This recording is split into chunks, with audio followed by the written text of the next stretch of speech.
cousins, it is just me today. I wanted to do a kind of like Q&A story time. So most people ask like, hey Q, when did you know you were ready to propose to Jamilla? So I just wanted to dive into that a little bit and just give you guys some background. You know, Jamilla and I we met in 2011 and we started dating in 2012. And we were official. I made that thing official in 2013. So in 2014, I proposed because I started to feel like, and I'm going to try to describe this the best way that I can, but if you ever have that feeling like when you think about a person and you kind of feel like, wow, if I never talked to them, or if something would happen to them, or if they were to leave my life, like you get that gut pit feeling like you feel so sick to your stomach. I would like feel that way when I thought about Jamilla, like ever just like giving up on me, or, you know, just something happening. So I knew right then and there, like that feeling was very permanent. Like I always felt that when I would think of those type of emotions. So I knew that was kind of serious for me, because when I dated other people or been in other relationships, I've always like subconsciously had a get over you plan. And with Jamilla, I never had like the get over you plan. Was never like it never like went in my head. Like, you know, I never had the, oh well, if this doesn't work, I'll do this or do that. Like it just never like was concrete. So I knew that there was just something that I was feeling that I've never felt before, and that was just like wanting longevity with someone. So once I started dealing with those emotions on my own, I'm like, okay, this might be getting a little serious. And then I was just also thinking about like Jamil is like so good to me. Like she's so good for me mentally, like spiritually, like she was just like everything. And I'm like, when I think about it, I'm the only one really like messing this up. So it's not like a situation where I know some people come together where both parties kind of have to get it together. I just had to work on self. I'm like, you know, this woman is bringing everything that she needs to the table. So if I could get myself together, we could just probably make this thing happen. So once I made the decision to make it official, I knew that there were things inside of me that were going to have to change. There were habits that I was going to have to break, and I was ready to do that. Like there was no like bittersweet moments when it came to wanting to make those changes.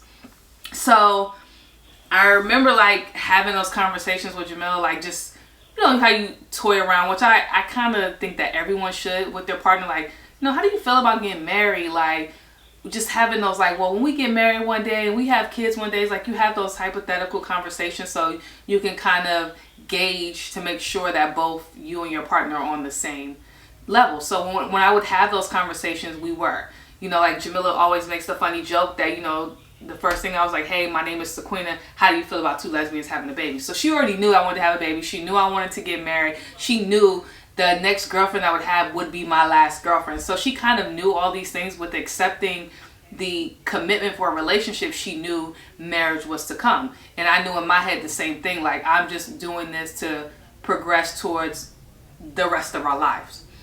So once I made the decision, I didn't tell Jamilla that, you know, I was going to go buy a ring and everything. So I went with my two friends, Erin and Keisha. I was like, you know, I'm ready to make this next step. So I need y'all to come with me to go buy these rings. So like my two friends are like, they were opposites. Like my friend Erin, she's all sweet, like, okay, so what do you think about this ring? All right. Like, and I'm nervous doing this whole thing, sweating. And then I got Keisha like, girl, what are you doing? Like, we came here to buy a ring. You buying the ring or not? Like, girl, what's going on? So I remember being in K's and I was like extremely nervous, sweaty. I don't know why I was so nervous about buying the ring. One, because I think that was probably like the most money that I had spent on my own, like not putting it on credit or anything. And then on top of that, like I think I even called Jamilla's mom just to make sure like it was a ring that she would like, and you know, she wanted to know like the diamonds, the clarity, all that stuff. So I wanted to make sure I was doing the right thing and that Jamilla would like it, because my wife is picky. So once I decided on the ring, I got the ring, and then I think I had to wait like 2 weeks for it to get sized or whatever. And then when I went back and picked it up, I just kind of like kept it in the house, like in our hallway closet. I just hid it. And then my 30th birthday was coming up. So I knew then that I wanted to propose to her, because I either thought two things. I thought that it was just going to be me and her, and we we're going to automatically be dressed up. Pictures would be bomb. Her nails would be done. Or all my friends would be there, and then everybody could be a part of it.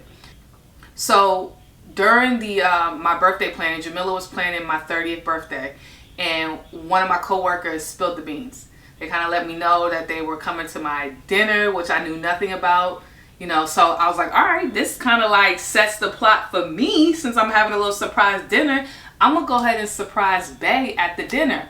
So I gave the ring to my friend Erin. I was like, okay, so because she wasn't trying to budge to confirm if I was having a dinner where she was going to be there or if it was just going to be Jamilla and I. So Jamilla just telling me like, hey, we're going to go out to eat. Bow. So whatever. I said, E, I'm going to text you and let you know when to bring the ring, because y'all had on some tight shorts. I could insert a picture. I had on this blue shirt and these tight pink shorts. If I had a ring in my pocket, I would be, you know, she would have known the big box. So I gave the ring to Erin.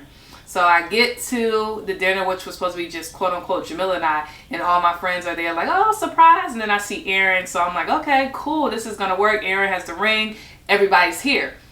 So then, you know, we're just having a good time. Let Jamil tell it. I'm telling like the same, giving like 5 different speeches, thanking everybody for coming, telling them how much I love them. So then I'm like, all right, let me go to the bathroom or whatever. So Erin comes with me to the bathroom and gives me the ring. So I had a private room. Jamilla had booked like a private space at dang, I can't think of, it was like Raised in the City. Yeah, it was Raised in the City.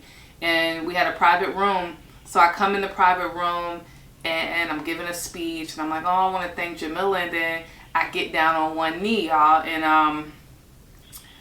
I drop the box, you know, pulling it out of them tight ass pants. I drop the box.